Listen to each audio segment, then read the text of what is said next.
Shalom. Berikut saya akan menyampaikan makalah dengan judul Apologetika Kristen terhadap Eutanasia. Bab 1. Pendahuluan. Pengertian eutanasia adalah berasal dari bahasa Yunani, yaitu io dan thanatos. Kata io berarti baik dan thanatos berarti mati. Maksudnya adalah mengakhiri hidup dengan cara yang mudah tanpa rasa sakit. Oleh karena itu, eutanasia sering disebut juga dengan mercy killing, a good death, atau enjoy death, atau mati dengan tenang.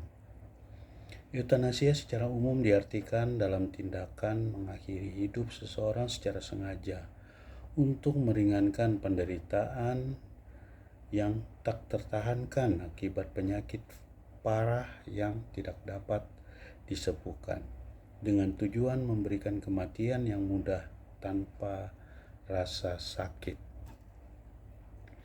Di dalam agama Kristen, eutanasia juga dapat diartikan hukuman mati atau seseorang yang bersalah dan dijatuhi hukuman mati terhadapnya, kemudian dilakukan tindakan hukuman tersebut. Atau dalam kedokteran juga dapat diartikan demikian. Dokter memberikan suntik mati kepada pasien dengan permintaan pasien atau izin keluarga. Ini dinamakan dengan eutanasia aktif, atau dokter menghentikan pemberian obat kepada pasien atas izin keluarga, karena keluarga tidak sanggup lagi melihat penderitaan si sakit. Bila dibiarkan terus-menerus dalam keadaan seperti itu, ini dinamakan eutanasia pasif. Meski tujuannya menghilangkan penderitaan seseorang, tindakan ini bertentangan dengan norma agama, hukum negara, dan kode etik. Eutanasia dilakukan pada pengidap gangguan kesehatan yang tidak bisa diobati, atau juga orang yang mengalami mendapatkan hukuman, yaitu di mana dia jatuhi hukuman mati oleh suatu pengadilan karena berbuat kejahatan. Nah, ini dinamakan juga eutanasia karena sifatnya sama, yaitu mengakhiri hidup seseorang. Di Indonesia sendiri, Kitab Undang-Undang Hukum Pidana hanya mengatur bahwa menghilangkan nyawa orang lain termasuk dalam kategori tindakan pidana dengan ancaman hukuman yang berat, kecuali orang tersebut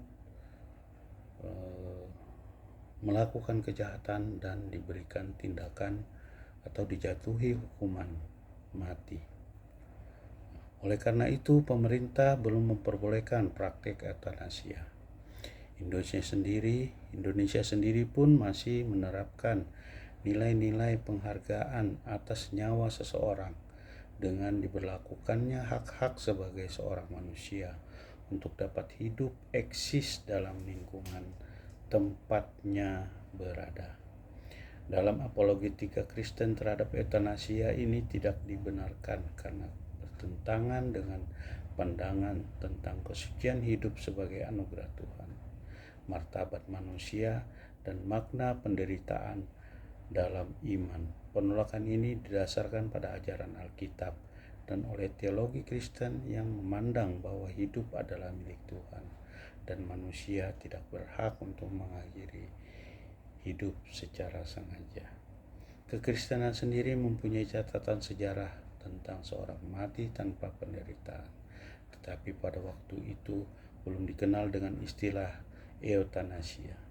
Dalam kasus eutanasia tertua terdapat dalam sejarah Alkitabiah di Perjanjian Lama, yaitu ketika Raja Saul meminta seseorang pembantunya untuk melakukan eutanasia atas dirinya supaya tidak dipermalukan oleh musuhnya, yaitu bangsa Filistin. Akan tetapi pembantunya itu tidak mau. Maka dari itu Saul sendirilah yang melakukan eutanasia terhadap dirinya. Nah, ini terdapat di dalam kitab 1 Samuel 31 ayat 4. Mari kita buka kitab 1 Samuel 31, 1 Samuel 31 ayatnya yang keempat. Lalu berkatalah Saul kepada pembawa senjatanya, "Hunuslah pedangmu dan tikamlah aku, supaya jangan datang orang-orang yang tidak bersunat ini menikam aku dan memperlakukan aku sebagai permainan." Tetapi pembawa senjata itu tidak mau karena dia sangat segan. Kemudian Saul mengambil pedang itu dan menjatuhkan dirinya ke atasnya. Tentu saja kasus Saul mempunyai alasan atas tindakan yang mereka lakukan. Dalam hal ini tokoh di atas melaksanakan eutanasia secara aktif atas kemauan pribadi. Bab 2. Pembahasan 1. Eutanasia dalam masa perjanjian lama.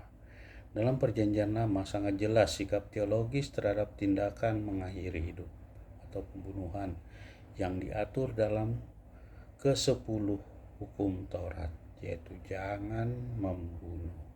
Ini terdapat di kitab Keluaran 20 ayat 13.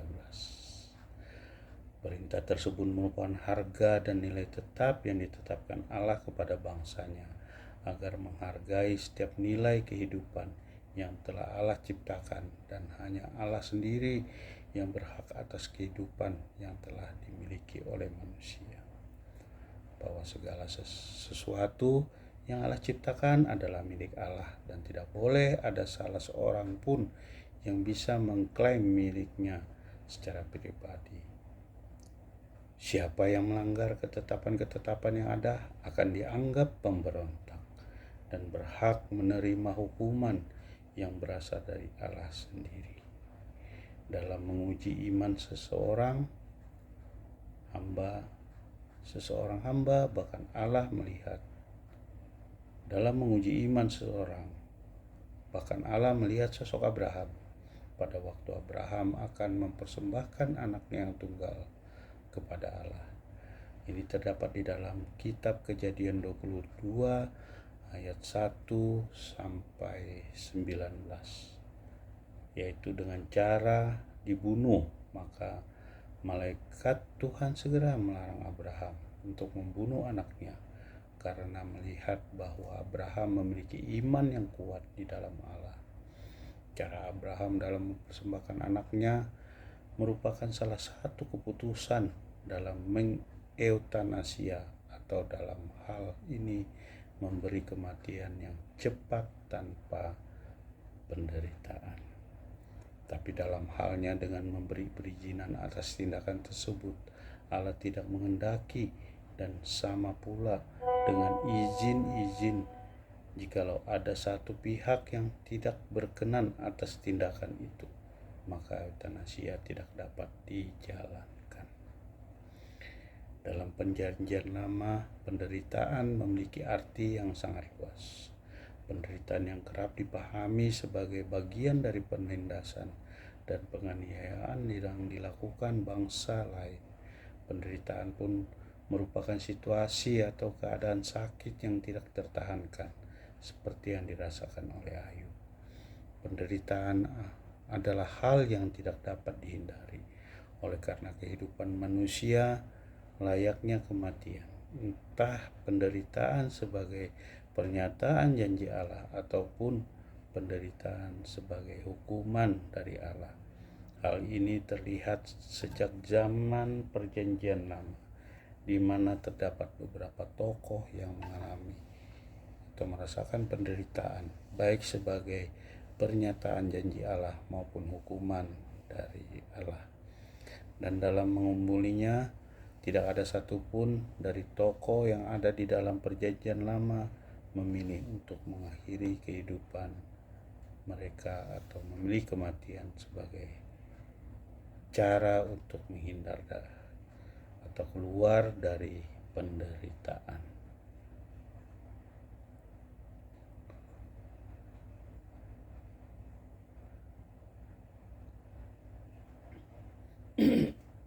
Nomor 2, eutanasia dalam masa perjanjian baru. Pada masa perjanjian baru, tindakan eutanasia oleh Yesus Kristus sebagai upaya untuk penyelamatan manusia terhadap dosa yang tidak disukai oleh Allah. Menjelang hari raya Paskah, orang Yahudi, para ahli Taurat yang merancang pembunuhan untuk Yesus.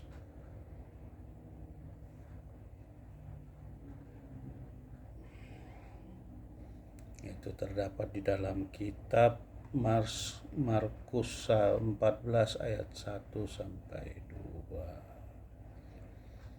Markus 14 ayat 1 sampai 2. Demikian firman Tuhan. Di sini Lembaga Alkitab Indonesia memberi judul perikop rencana untuk membunuh Yesus. Ayat yang pertama, hari raya Paskah dan hari raya roti tidak beragi akan mulai 2 hari lagi.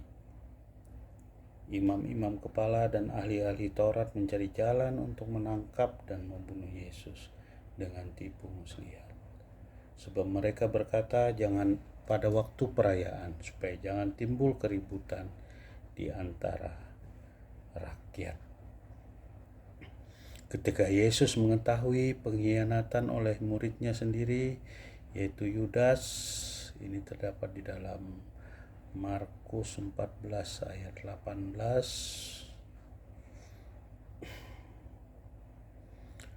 Markus 14 ayat 18, demikian firman Tuhan.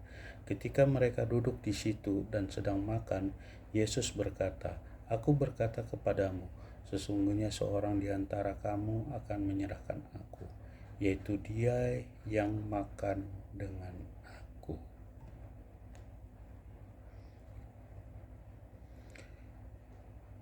Kemudian Yesus berdoa, berbicara dengan Allah di taman yang bernama Getsemani. Ini terdapat di Matius 26 ayat 42.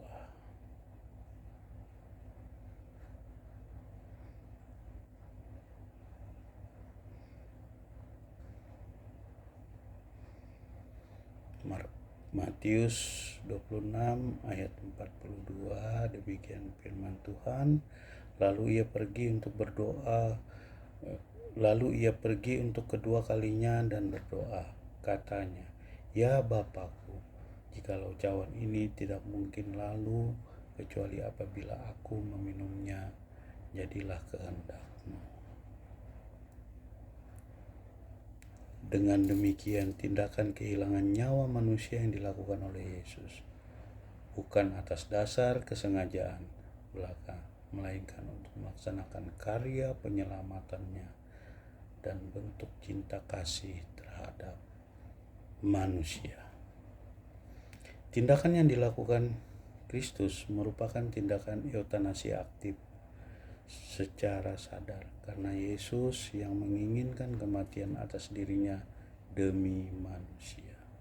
Permasalahan yang berbeda antara tindakan ini dilakukan oleh manusia ketika mengeutanasi secara aktif maupun pasif terhadap diri pribadi merupakan suatu pelanggaran dan bentuk dari tidak menghargai pemberian juga penebusan Allah di dalam Kristus Yesus. Dari kejadian Yesus terdapat perbedaan perspektif ketika Yesus mengorbankan diri untuk penebusan, sedangkan manusia mengorbankan diri demi keinginan pribadi, atau bentuk dari rasa putus asa pun menghindar dari penderitaan. Penderitaan di dalam perjanjian baru berakar dari kata klipsis atau paschio yang memiliki definisi yang lebih jelas mengenai penderitaan. serta sikap terhadap penderitaan. Setidaknya ada 5 cara menginterpretasikan penderitaan, yaitu yang pertama, penderitaan adalah bagian dari persekutuan dengan Kristus. Orang percaya mau tak mau diperhadapkan dengan penderitaan. Ini terdapat di kitab Galatia 2:20, Galatia 2:20.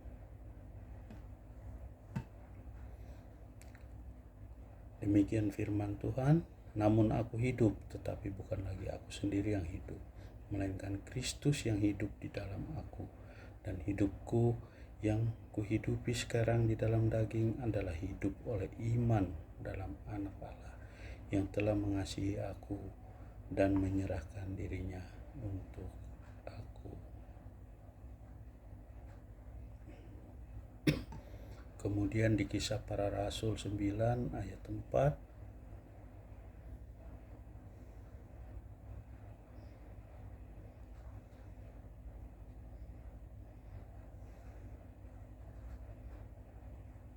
Kisah Para Rasul 9 ayat 4, demikian firman Tuhan, Ia rebah ke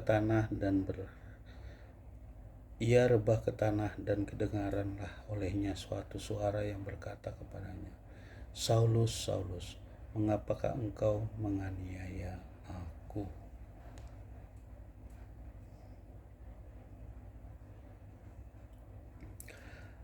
Penderitaan dipahami sebagai bagian dari pikul salib dalam penderitaan Kristus. B. Melalui penderitaan, orang percaya lebih menyadari atau mengakui adanya Tuhan yang berkuasa.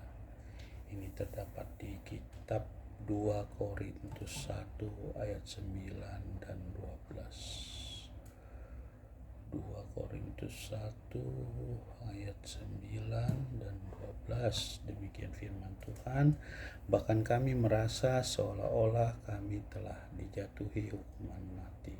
Tetapi hal itu terjadi supaya kami jangan menaruh kepercayaan pada diri kami sendiri, tetapi hanya kepada Allah yang membangkitkan orang-orang mati.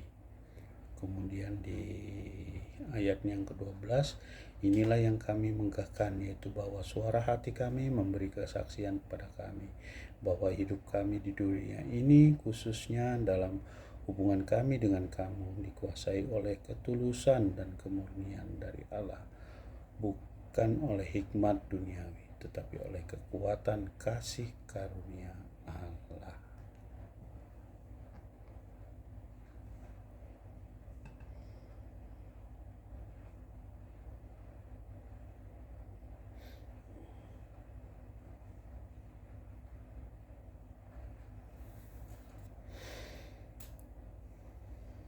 Supaya kita jangan hanya percaya kepada diri sendiri, tapi juga kepada kekuatan Allah.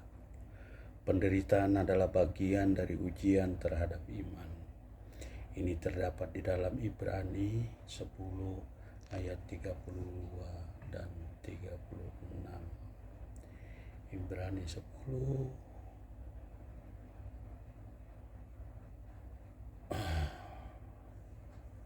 ayat 32.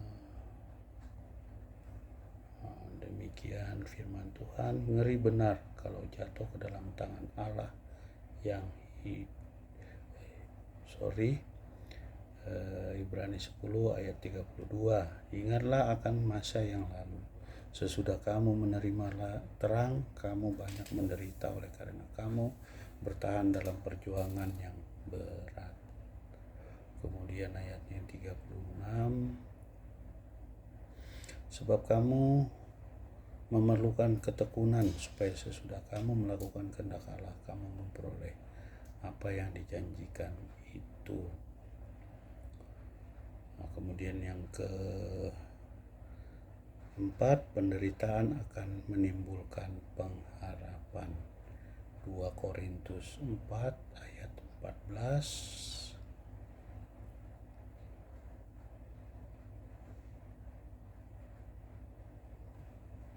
2 Korintus 4 ayat 14. Demikian firman Tuhan, karena kami tahu bahwa Ia yang telah membangkitkan Tuhan Yesus akan membangkitkan kami juga bersama-sama dengan Yesus, dan Ia akan menghadapkan kami bersama-sama dengan kamu kepada dirinya.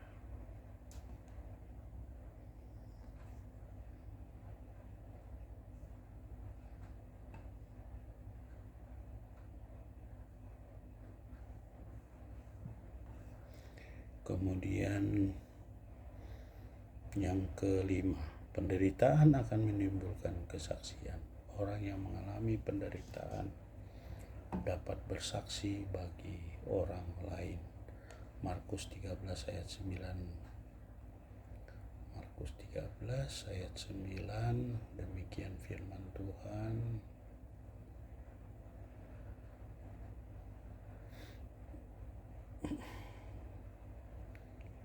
Ayat 9.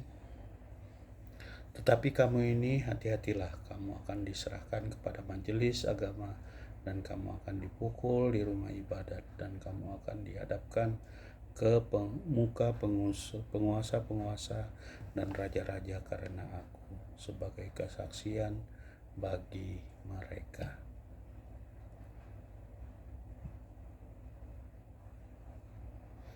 Dari penjelasan tersebut dapat kita lihat dengan jelas bahwa penderitaan mempunyai ruang lingkup yang cukup luas bagi orang Kristen.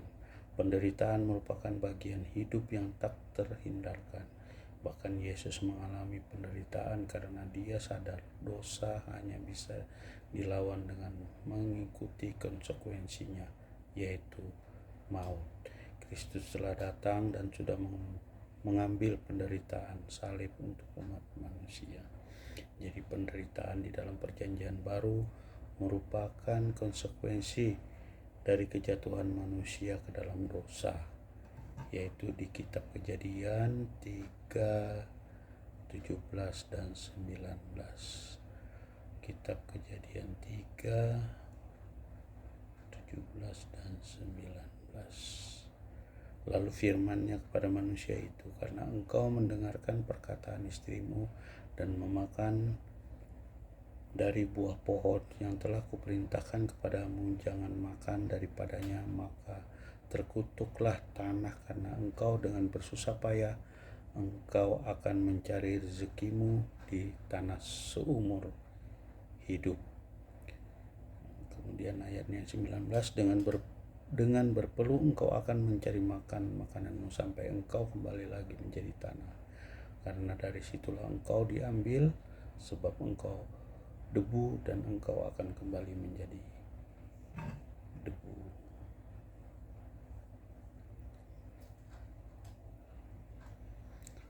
Dengan demikian, anggapan bahwa penderitaan adalah hal yang dapat dijadikan alasan agar manusia dapat dengan enaknya mengakhiri hidupnya adalah salah dan tidak boleh dilakukan.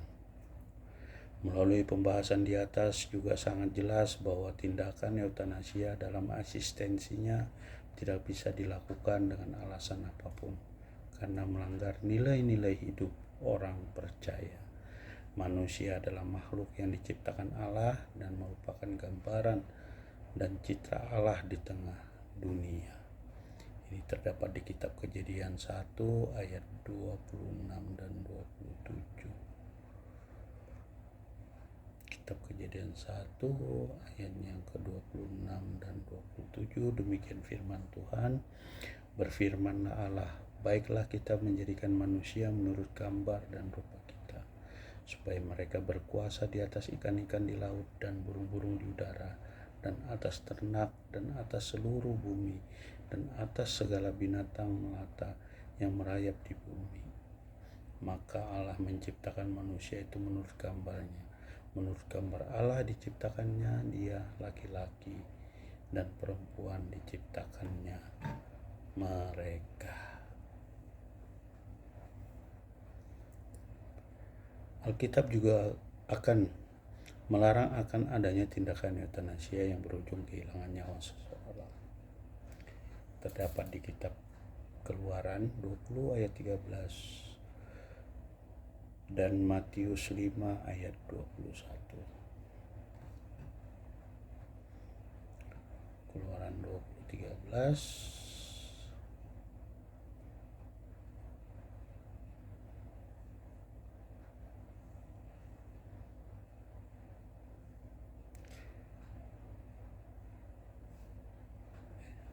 Sorry.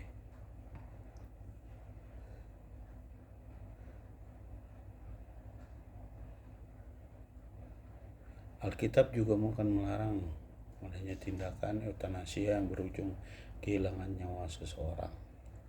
Nah, ini terdapat di dalam kitab Keluaran 20 ayat 13. Demikian firman Tuhan. Ini adalah merupakan bagian dari 10 hukum Taurat, yaitu jangan membunuh. Kemudian Matius 5 ayat 21. Matius 5 ayat 21.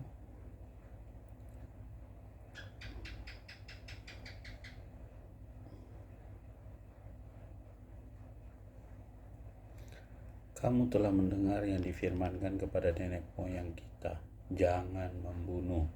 Siapa yang membunuh harus dihukum.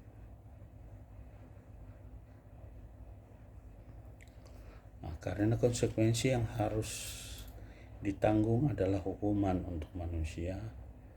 Berdasarkan penjelasan ini dapat disimpulkan bahwa manusia itu memiliki keistimewaan yang secara khusus tidak dimiliki oleh makhluk hidup yang lain, di mana manusia dapat menentukan suatu nilai yang ada pada dirinya sendiri dan mengetahui segala resiko dari setiap tindakan yang diambil. Manusia merupakan gambaran Allah, tentu memiliki sifat dasar Allah yang memungkinkan manusia untuk bisa mengelola apa yang ada di bumi yang telah diciptakannya. Kemudian bab 3 penutup. Berdasarkan uraian di atas, maka dapat ditemukan 4 alasan terkait eutanasia, yaitu eutanasia bertentangan dengan kedaulatan Allah atas kehidupan. Eutanasia merupakan penyebab kematian manusia secara langsung, sebab secara moral tidak dapat diterima dari perspektif etika Kristen dan menolak kedaulatan Allah atas hidup manusia.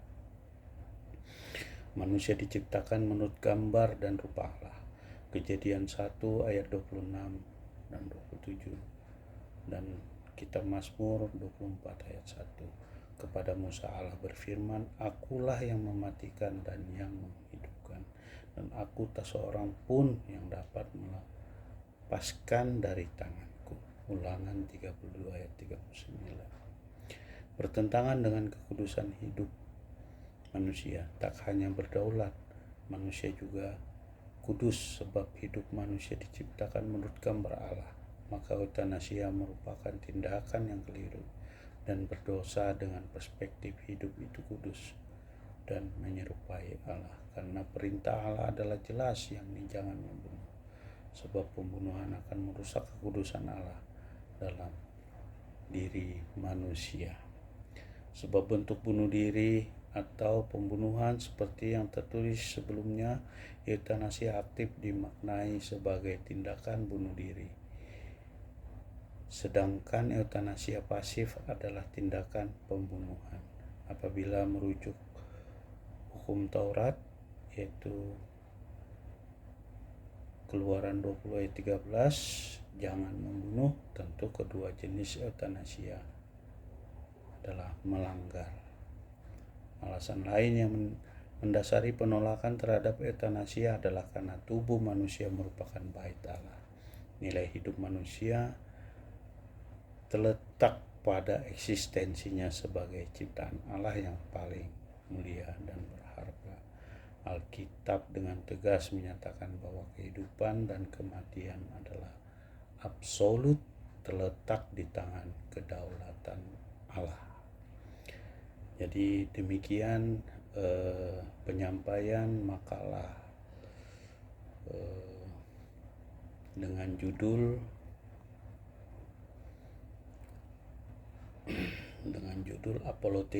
apologetika Kristen terhadap eutanasia. Merupakan tugas makalah dari mata kuliah apologetika dengan dosen pengampu Bapak Pendeta Dr. Diki Wekansil, MTH, MPD. Demikian disampaikan. Tuhan Yesus memberkati.